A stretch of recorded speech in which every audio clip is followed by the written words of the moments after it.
Now in a previous video I talked about the ideal gas law, and an ideal gas is one in which the molecules basically don't see each other. They don't have volume, they don't attract, they don't repel. We can get this if we have a high temperature, which creates lots of kinetic energy, so they move too fast and interact. We have low pressures or really big volumes, which basically put them far apart. We can simulate an ideal gas. Now, there are no true ideal gases. All gas molecules interact, but at room temperature and atmospheric pressure, typically most gases will act ideally, particularly if they're diatomic gases. So N2, O2, I2, Cl2, H2. Those act ideally enough. So, do we have a way of describing gases that act non-ideally? And actually, there are a lot of equations for describing this, but the one we're going to focus on is called the Waals Gas Equation. Now, the Waals Gas Equation is the easiest equation for describing non-ideal gases. And the nice thing about it is you can derive the terms that are inside of it. So we're going to have correction terms for pressure and volume. We can derive them by looking at the critical temperatures and the critical pressures. Outside the scope of this video, but the nice thing about the Waals Gas Equation is there is a theoretical basis for it. It's not just some formula that was generated that just kind of fits data. So to describe the Waals Gas Equation, let's take a look at the original ideal gas law, PV equals nRT.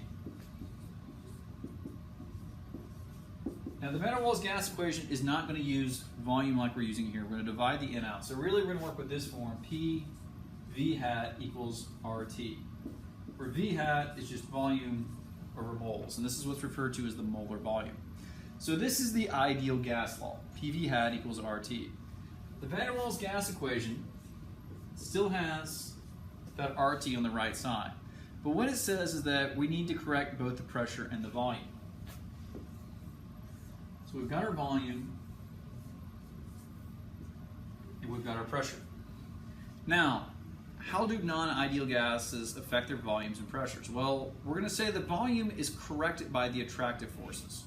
So the ideal volume is actually too big. We need to subtract off the attractive forces.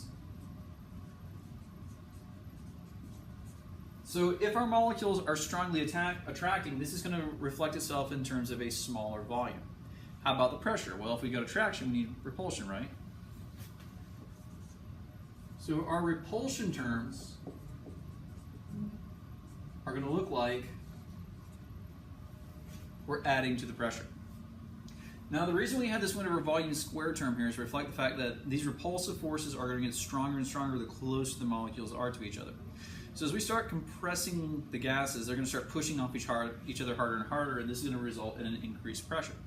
So this here is the Waals Gas Equation. Now, it is nice in that there is a fundamental basis for this. Again, if we look at the critical temperatures and the critical pressures, we can actually derive what A and B are based off critical temperatures and critical pressures. So what are some major limitations of this equation? Why don't we actually use it? Well, first, and most obviously, this ends up giving you a cubic solution with regards to volume. So mathematically, it is a very challenging thing to solve. So we kind of have to do a lot more work than we do for something that's very linear like this PV equals nRT. The second and far more damaging for this equation is that it only works for single gases. So if we have a tank of oxygen or a tank of nitrogen, this is a well-defined equation because A and B are based on the critical temperatures and pressures of those individual gases. But let's say we create a mixture of nitrogen and oxygen. Well, these A and B terms are no longer well-defined because we no longer have an A term just for oxygen repulsion, and a B term for oxygen attraction. We also need A and B terms to describe how oxygen and nitrogen interact with each other, as well as how the nitrogen molecules interact with each other as well. So in terms of utility, it's not a very useful equation. But in terms of simplicity and easy to derive, it's a great equation. So again, not some equation we're going to really use that much in Chemistry 1, but it is nice to see that there are ways to actually describe these non-idealities within a gas just based off its physical properties.